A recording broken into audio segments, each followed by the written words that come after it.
ओम नमो भगवते वासुदेवाय नमः। श्री व्यासदेव नमः। श्रीमद् भागवतम नमः। प्रथम स्कंद अध्याय 16। परीक्षित ने कलियुग का सत्कार किस तरह किया। इस अध्याय में 9 विषय हैं। महाराज परीक्षित का शासन, उनका विश्व परिभ्रमण, उनके द्वारा कलि को निकालने का प्रयास, गो रक्षा के सिद्धांत, गोवध एक बड़ा दोष, कलियुग में पतन, भगवान कृष्ण के दिव्य लक्षण, भगवान कृष्ण लक्ष्मी देवी के लिए भी आकर्षक, एवं भगवान की उपस्थिति में हर्षित पृथ्वी। सूत गोस्वामी ने कहा, हे विद्वान ब्राह्मणों, तब महाराज परीक्षित श्रेष्ठ द्विज ब्राह्मणों के आदेशों के अनुसार महान भगवत भक्त के रूप में संसार पर राज्य करने लगे। उन्होंने उन महान गुणों के द्वारा शासन चलाया जिनकी भविष्यवाणी उनके जन्म के समय पटु ज्योतिषियों ने की थी। राजा परीक्षित ने राजा उत्तर की पुत्री इरावती से विवाह किया और उससे उन्हें ज्येष्ठ पुत्र महाराज जन्मेजय सहित 4 पुत्र प्राप्त हुए। महाराज परीक्षित ने कृपाचार्य को अपना गुरु चुनने के बाद गंगा के तट पर 3 अश्वमेध यज्ञ किए। इन्हें आगंतुकों एवं निमंत्रितों को पर्याप्त दक्षिणा देकर संपन्न किया गया। इन यज्ञों में सामान्य लोग भी देवताओं का दर्शन पा सके। एक बार जब महाराज परीक्षित विश्व दिग्विजय करने निकले तो उन्होंने देखा कि कलियुग का स्वामी, जो शूद्र से भी निम्न था, राजा का वेश धारण करके गाय तथा बैल की जोड़ी के पांवों पर प्रहार कर रहा था। राजा ने उसे पर्याप्त दंड देने के लिए तुरंत पकड़ लिया। शौनक ऋषि ने पूछा, महाराज परीक्षित ने उसे केवल दंड क्यों दिया, जबकि वह शूद्रों में अधम था। उसने राजा का वेश बना रखा था तथा गाय पर पाद प्रहार किया था। ये सब घटनाएं यदि भगवान कृष्ण की कथा से संबंधित हों तो कृपया उनका वर्णन करें। भगवान के भक्त भगवान के चरण कमलों से प्राप्त मधु के चाटने के आदी हैं। उन कथा प्रसंगों से क्या लाभ जो मनुष्य के बहुमूल्य जीवन को व्यर्थ नष्ट करें। हे सूत गोस्वामी, मनुष्यों में से कुछ ऐसे हैं जो मृत्यु से मुक्ति पाने के और शाश्वत जीवन प्राप्त करने के इच्छुक होते हैं। वे मृत्यु के नियंत्रक यमराज को बुलाकर वध किए जाने की क्रिया से बच जाते हैं। जब तक सबों की मृत्यु के कारण यमराज यहां पर उपस्थित हैं, तब तक किसी की मृत्यु नहीं होगी।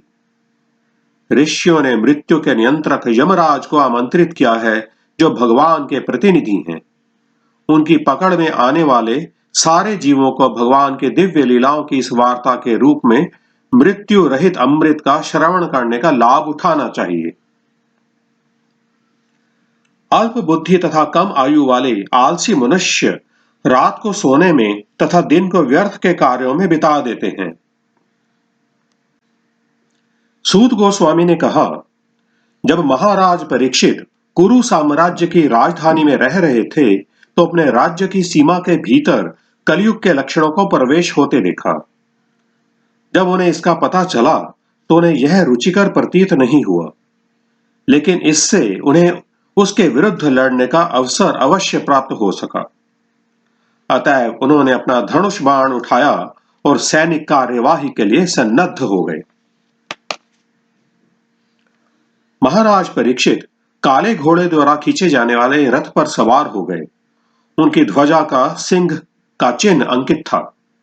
इस प्रकार सुसज्जित होकर तथा सारथियों, अश्वारोहियों, हाथियों तथा पैदल सैनिकों से घिरे हुए उन्होंने सभी दिशाएं जीतने के लिए राजधानी से प्रस्थान किया। तब महाराज परीक्षित ने पृथ्वी लोक के समस्त भागों, भद्राश्व, केतुमाल, भारत, कुरुजांगल का उत्तरी भाग, किम पुरुष इत्यादि को जीत लिया और उनके शासकों से भेंटें वसूल की।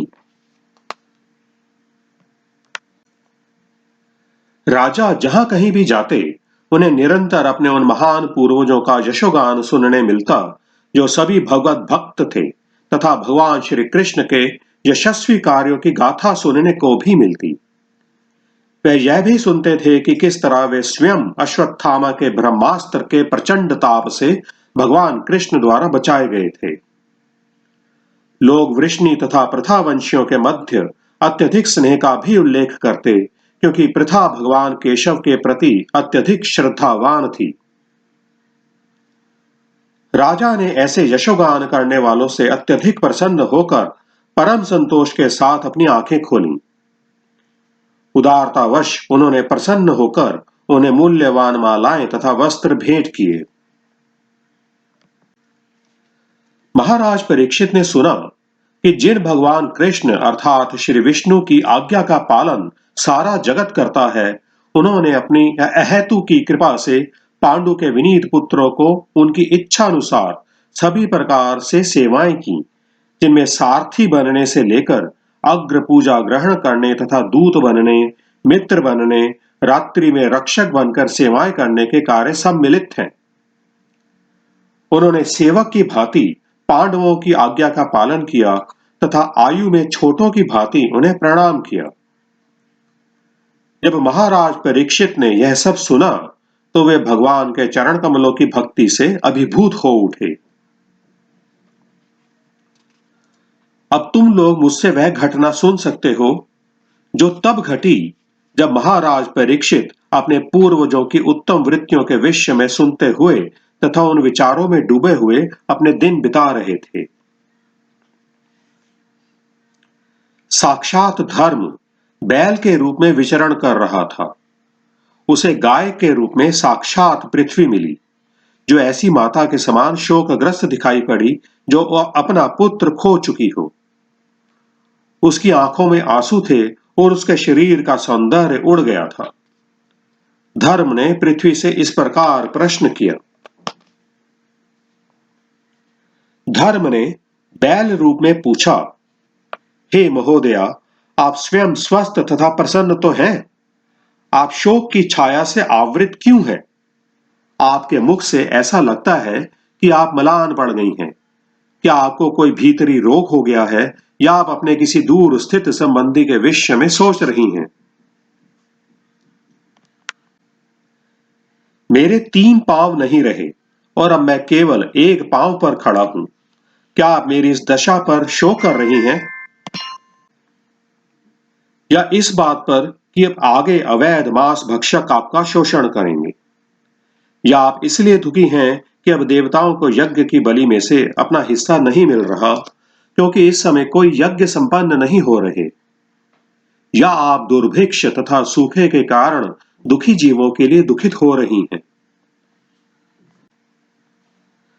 क्या आपको उन दुखियारी स्त्रियों तथा बच्चों पर दया आ रही है, जिन्हें चरित्रहीन पुरुषों द्वारा अकेले छोड़ दी गई हैं? अथवा आप इसलिए दुखी हैं कि ज्ञान की देवी अधर्म में रत ब्राह्मणों के हाथ में है? या यह आप देखकर दुखी हैं कि ब्राह्मणों ने उन राजकुलों का आश्रय ग्रहण कर लिया है जो ब्राह्मण संस्कृति का आदर नहीं करते? अब तथाकथित प्रशासक इस कलयुग के प्रभाव से मोहग्रस्त हो गए हैं और इस तरह उन्होंने राज्य के सारे मामलों को अस्त व्यस्त कर रखा है। क्या आप इस कुव्यवस्था के लिए शोक कर रही हैं?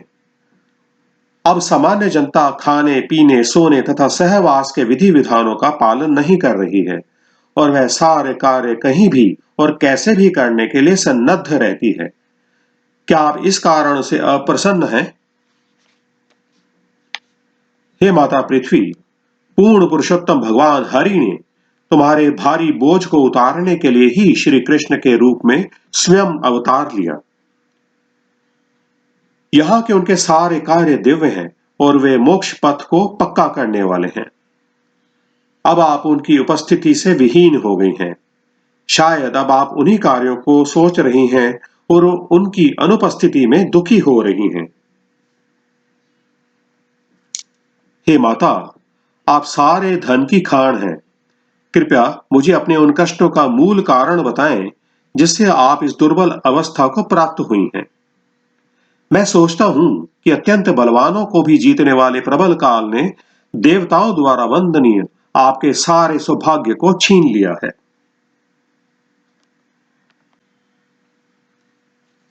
गाय के रूप में पृथ्वी देवी ने बैल रूप में धर्म रूप पुरुष को इस प्रकार उत्तर दिया। हे धर्म, आपने मुझसे जो भी पूछा है वह आपको ज्ञात हो जाएगा। मैं आपके उन सारे प्रश्नों का उत्तर देने का प्रयास करूंगी। कभी आप भी अपने चार पांवों द्वारा पालित थे और आपने भगवान की कृपा से सारे विश्व में सुख की वृद्धि की थी।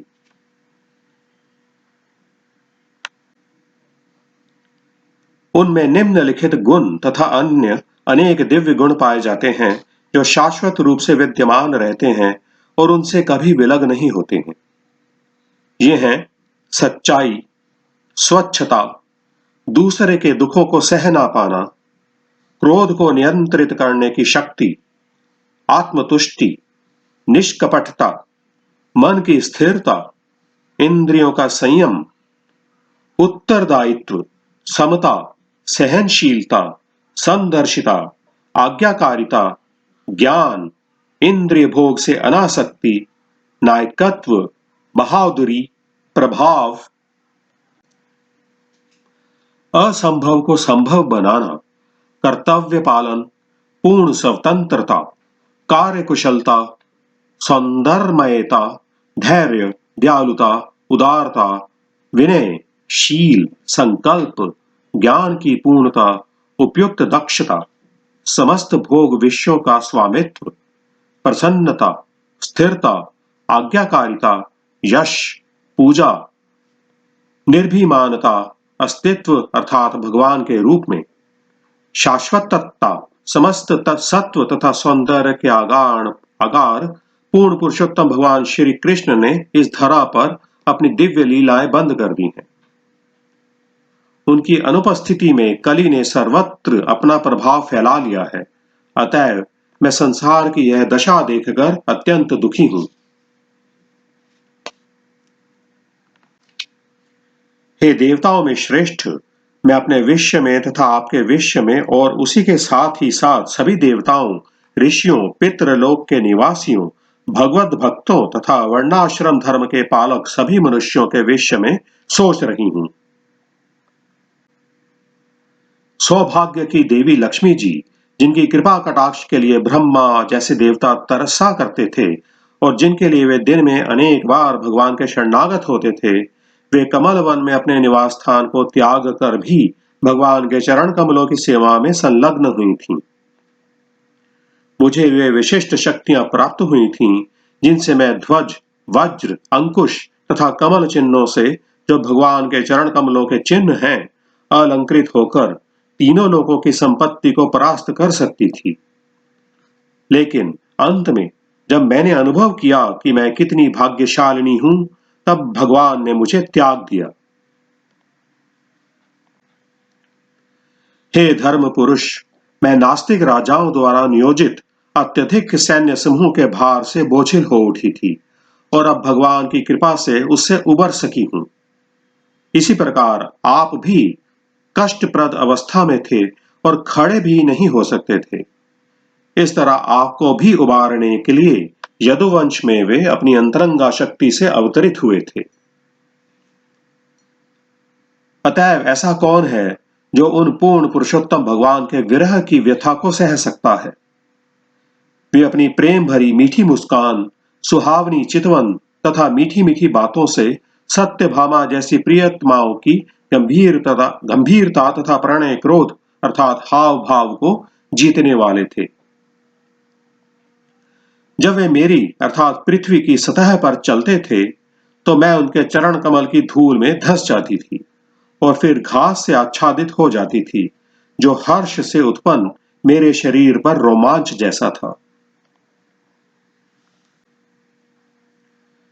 जब पृथ्वी तथा धर्म पुरुष इस प्रकार बातों में संलग्न थे तो राज ऋषि परीक्षित पूर्व की ओर बहने वाली सरस्वती नदी के तट पर पहुंच गए।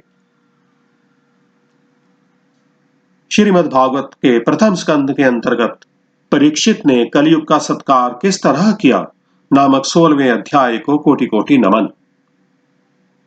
हरे कृष्ण कृष्ण कृष्ण हरे हरे, हरे राम राम राम हरे हरे।